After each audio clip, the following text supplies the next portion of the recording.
SV news కు స్వాగతం. ముందుగా హెడ్లైన్స్. రాజస్థాన్లో సౌరశక్తికి అపారమైన సంభావ్యత ఉంది. దాన్ని రంగంలోకి అగ్రగామిగా మార్చింది ప్రధాని నరేంద్ర మోదీ. 10లలో మీరు పెట్టిన బకాయిలు మేం కడుతున్నాం భట్టి విక్రమార్క. ఫుడ్ పాయిజన్ పై తప్పుడు లెక్కలు చెప్తున్న మంత్రి Seethakka.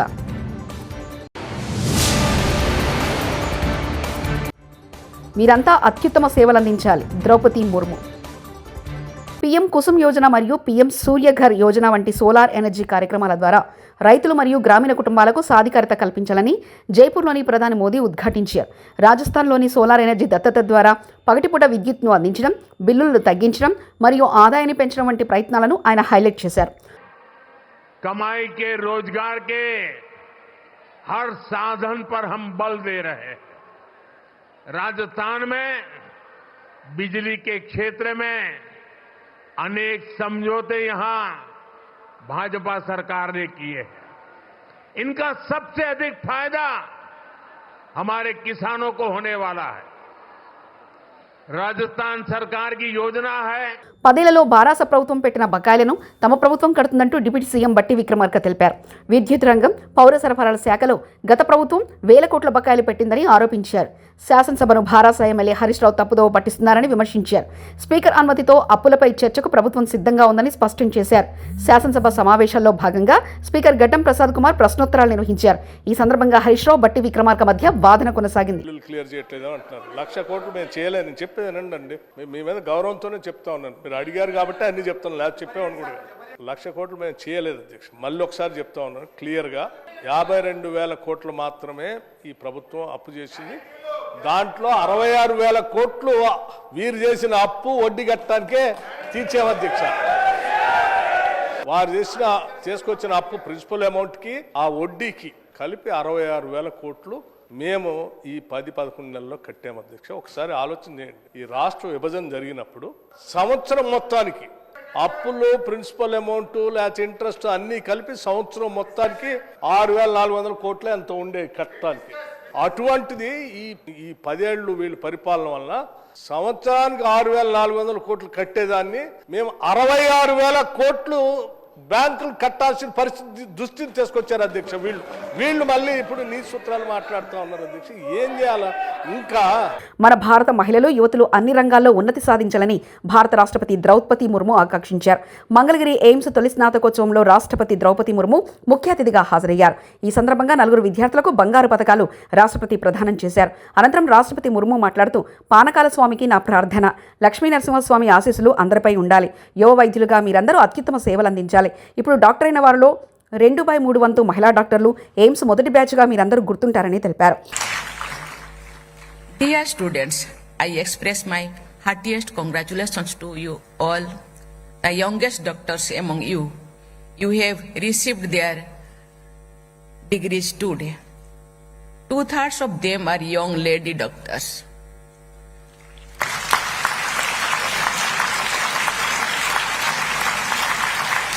My special congratulations to these doctors who have done us proud. I convey my special appreciation for the young doctors who have been awarded gold medals today. Among the medal winners too, our daughters have accounted for the large share of the glory. The rising participation of women in the medical profession and their significant contributions demonstrate that we are becoming a truly developed society. This also highlighted the fact that, given opportunity, our daughters excel in every field.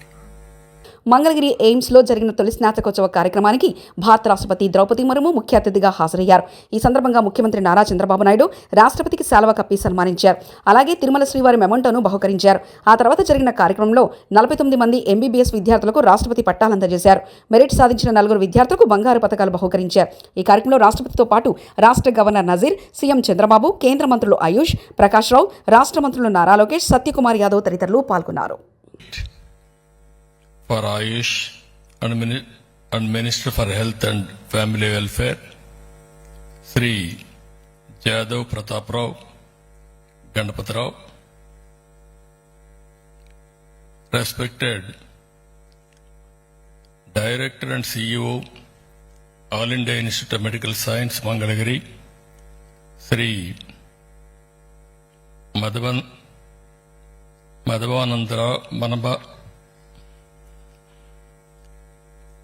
Madhavananda Kargaru, Honorable Ministers Satyakumar Yadav and also Mr. Lokesh,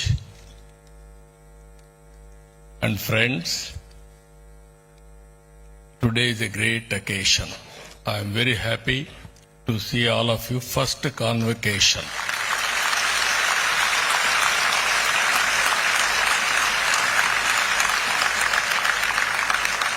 And also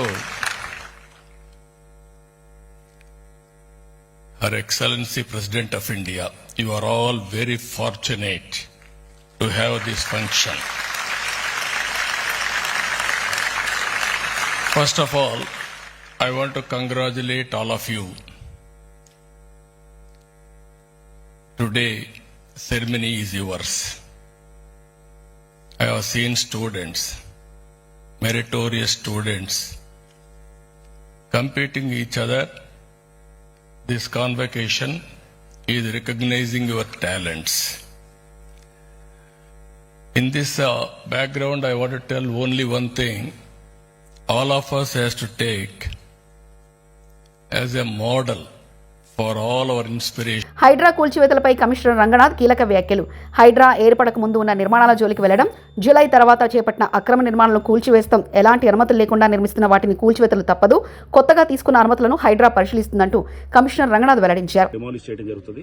చెరువు FTL లోకి వచ్చి కడుతున్నటువంటి కానీ ఇప్పుడు ఏదైతే కనుక already permission లేకుండా ఉన్నవాటి గతంలో permission తీసుకొని ఏమన్నా పాత డేట్స్ తోటి కడుతుంటే కనుక ఓకే, దట్ ఈస్ యాక్సెప్టెడ్. కానీ బట్ ఇప్పుడు పర్మిషన్ లేకుండా వచ్చేటువంటి ఇక్కడ పర్మిషన్స్ కూడా ఇక మీద అంటే హైడ్రా ఫార్మేషన్ తర్వాత వచ్చే పర్మిషన్స్ కూడా అది వస్తే కూడా దాని మీద కూడా మేము చెక్ చేస్తాం.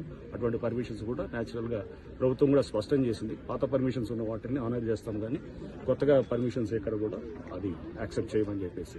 సో ప్రభుత్వ పాలసీకి అనుగుణంగా ఈ చెరువులను కాపాడే దీంట్లో మేము డెఫినెట్ గా FTL అట్లానే ఎంక్రోచ్మెంట్స్ కాపాడే దిశగా హైడ్రా పనిచేస్తుంది. అండ్ దీంట్లో ముఖ్యంగా ఈ ఎవరైతే పేదవాళ్ళు ఉన్నారో లేకపోతే చిన్నవాళ్ళందరూ కూడా ఆక్యుపై రేవంత్ రెడ్డి ఇద్దరు ముస్లిం మినిస్టర్లను చేస్తానన్నాడు. కానీ ప్రభుత్వం వచ్చి సంవత్సరమైనా మైనార్టీలు తమ సమస్యలు చెప్పుకోవాలంటే ఒక్క ముస్లిం మినిస్టర్ లేరంటూ ఎమ్మెల్సీ మహమ్మద్ అలీ అన్నారు. माइनॉरिटीज़ के कहा कि हम एक नहीं दो मिनिस्टर बनाएंगे माइनॉरिटीज़ से, मगर आज 1 साल होने के बाद एक भी माइनॉरिटी मिनिस्टर नहीं है. माइनॉरिटीज़ बहुत परेशान है. जब भी उनके इश्यूज होते हैं वो फिरते रहते हैं, कहाँ पर है माइनॉरिटी मिनिस्टर पता नहीं चलता. इसलिए हमारी गुजारिश है कि एक मिनिस्टर को जल्द से जल्द माइनॉरिटी मिनिस्टर बना जाए. और एक दूसरी बात है, इमाम और मौज़न हज़रात को हिंदुस्तान आज़ाद होने के बाद तकरीबन 50 साल के करीब कांग्रेस ने हुकूमत की, 17 साल तेलुगु देशम ने हुकूमत की. कभी भी इमाम और मौज़न हज़रात को कुछ भी हदिया नहीं दिया गया था. KCR साहब ने पहली मरतबा 5,000 रुपये इमाम साहब को, 5,000 मौज़न साहब को दिया गया. उसकी वो देखते हुए रेवंत रेड्डी साहब ने ऐलान किया था मैं मौज़न पेशवाम साहब को 12,000 रुपये दूंगा, 10,000 रुपये इमाम साहब को दूंगा. मगर आज अफसोस की बात यह है कि वो 5,000 भी नहीं मिल रहे हैं. लोग हमें फ़ोन कर बता रहे हैं भाई कम से कम कौंसल में तो उठाइए, असम्बली में तो उठाइए. 4-4, 5-5, 6-6 महीने में भी हमें पैसे नहीं मिल रहे. हमारी आपके ज़रिए मिश्रा साहब से गुजारिश है कि इमाम और मौज़न हज़रात के पैसे जल्द से जल्द डाला जाए. Thank you. మూసీ పునర్జీవ కోసం బఫర్ జోన్ రివర్ బెడ్లో ఉన్న నిర్మాణాలను తొలగిస్తున్నారు. కానీ ఇవాళ కూడా నార్సింగ్ జంక్షన్లో రింగ్ రోడ్డును ఆనుకుని ఉన్న రివర్ బెడ్లో పెద్ద నిర్మాణం కొనసాగుతుంది. ఆ నిర్మాణం మన టైంలోనే వచ్చి ఆ తర్వాత మన టైంలోనే కూలగొట్టడం అనేది సరికాదంటూ కాంగ్రెస్ ఎమ్మెల్యే భానుప్రసాద్ తెలిపారు. అయితే తొలగించడం అదొక ఎత్తు అయితే ఈరోజు డైరెక్ట్గా రివర్ బెడ్లోనే ఒక పెద్ద నిర్మాణం కొనసాగుతున్నది. నార్సింగి జంక్షన్లో రింగ్ రోడ్ను ఆనుకుని రివర్ బెడ్లోనే నిర్మాణం సాగుతున్నది. నిన్న రాత్రి 12 గంటల సమయంలో నేను ఒక ఫంక్షన్ అటెండ్ అయ్యి రిటర్న్ వస్తున్నాను అధ్యక్ష. రోడ్డు మీద చూస్తే రాత్రి 12 గంటలకు వందలాది మంది లైట్లు పెట్టి వర్క్ చేస్తున్నారు. అది రివర్ బెడ్లోనే ఉంది. ఆ నిర్మాణం రివర్ బెడ్లోనే ఉంది.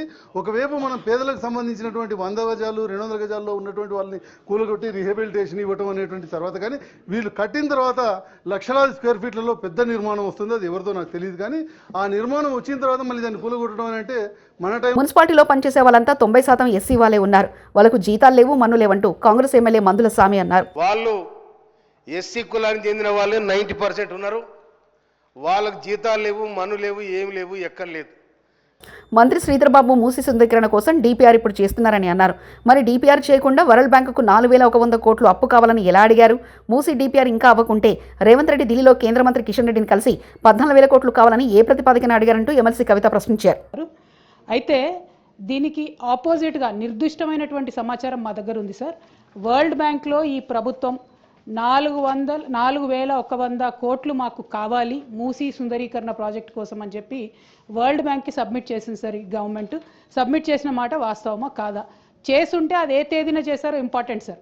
ఎందుకంటే ఇవాళ 16వ తారీఖు, ఇవాళ 17 డిసెంబర్ సార్. 17 డిసెంబర్లో హౌస్లో మనకిచ్చిన సమాధానం డిపిఆర్ ప్రిపేర్ కాలేదని సార్. మరి వీళ్ళు వరల్డ్ బ్యాంక్లో డిపిఆర్ ప్రిపేర్ కాకుండా 4,100 కోట్ల లోన్ కావాలని ఎప్పుడు అడిగారు? ఆ డేట్స్ ఏంటి దయచేసి ప్రభుత్వం క్రిస్టల్ క్లియర్గా ప్రజలకు చెప్పాల్సినటువంటి అవసరం ఉంది సార్. అట్లానే ఎంఆర్డీసీఎల్ అనేటటువంటి కన్సార్టియంని ఆన్బోర్డ్ చేసుకున్నాము, ఇంకా కూడా మేము డిపిఆర్ ప్రిపరేషన్ చేస్తూ ఉన్నామని చెప్తా ఉన్నారు సార్. నిన్నగాక మొన్న మనం గౌరవ ముఖ్యమంత్రి గారిని చూసినాం సార్.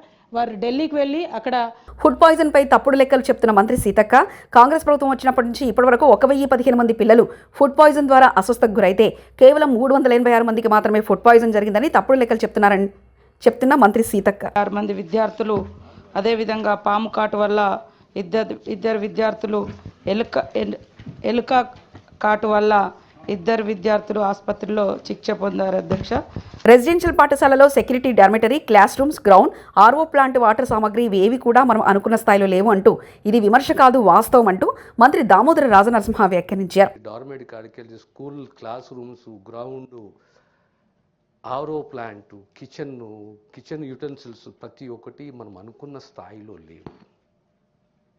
ఇది విమర్శ కాదు, ఇది యథార్థం, ఇది వాస్తవం. ఆర్బీఐ నివేదిక ప్రకారం 2,900 కోట్లు, కాగ్ నివేదిక ప్రకారం 2,100 కోట్లు మాత్రమే మిత్తి కడుతున్నారని అంటుంటే బట్టి విక్రమార్క 66,000 కోట్లు తప్పుడు లెక్కలు చెప్పి తప్పుదోవ పట్టిస్తున్నారంటూ హరీష్ రావు వ్యాఖ్యానించారు. 2,900 కోట్లు మాత్రమే మిత్తి, కాగ్ రిపోర్ట్ ప్రకారంగా 2,100 కోట్ల రూపాయలు మిత్తి కడుతున్నారని కాగు ఆర్బీఐ చెప్పింది ఒకటైతే, బట్టి గారు సభలో చెప్తున్నట్టు తప్పు విషయాన్ని వారి సభను తప్పుదో పట్టిస్తున్నారు. లఘుచర్ల రైతులకు బేడీలు వేసిన కాంగ్రెస్ ప్రభుత్వ వైఖరికి నిరసనగా అసెంబ్లీలో చేతులకు బేడీలు వేసుకుని బీఆర్ఎస్ ఎమ్మెల్యేలు వినూత్న నిరసన తెలిపారు.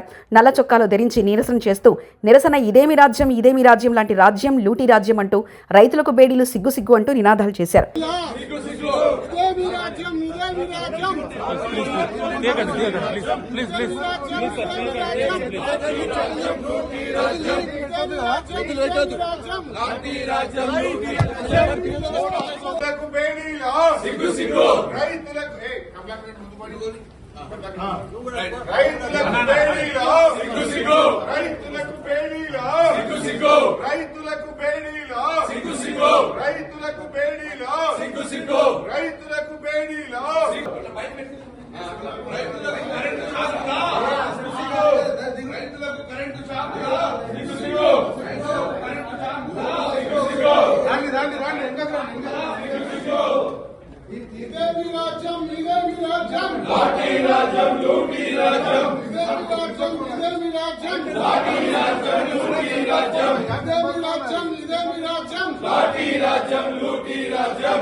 ఏ జిల్లాను తీసివేయాలని కానీ కొత్త జిల్లాలు ఇవ్వాలని ఈ ప్రభుత్వానికి లేదు.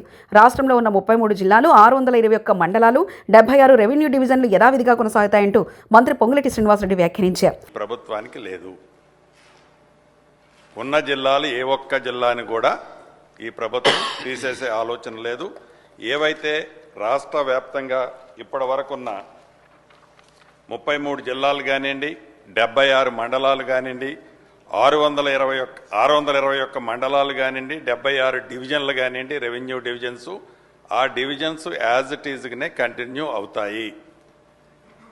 ఏ ఒక్కళ్ళు రాష్ట్రంలో ఉండే ప్రజలు కానీ ప్రజాప్రతినిధులు కానీ ఈ డివిజన్ తీసేస్తున్నామనో ఆ మండలం తీసేస్తున్నామనో ఈ జిల్లా మారుస్తున్నామనో ఏదైతే అపోహలు ఉన్నాయో ఆ అపోహలకి ఫుల్ స్టాప్ పెట్టాలని ఈ శాసనసభలో నుంచి యావత్ తెలంగాణ ప్రజలకి అదే రకంగా ప్రజాప్రతినిధులకు రాష్ట్ర ప్రభుత్వం తరఫున చెప్తున్నాను అధ్యక్ష. రాజస్థాన్లో సౌరశక్తికి అపారమైన సంభావ్యత ఉంది. దాన్ని రంగంలోకి అగ్రగామిగా మార్చింది ప్రధాని నరేంద్ర మోదీ. 10 మీరు పెట్టిన బకాయిలు మేం కడుతున్నాం భట్టి విక్రమార్క. ఫుడ్ పాయిజన్ పై తప్పుడు లెక్కలు చెప్తున్న మంత్రి సీతక్క.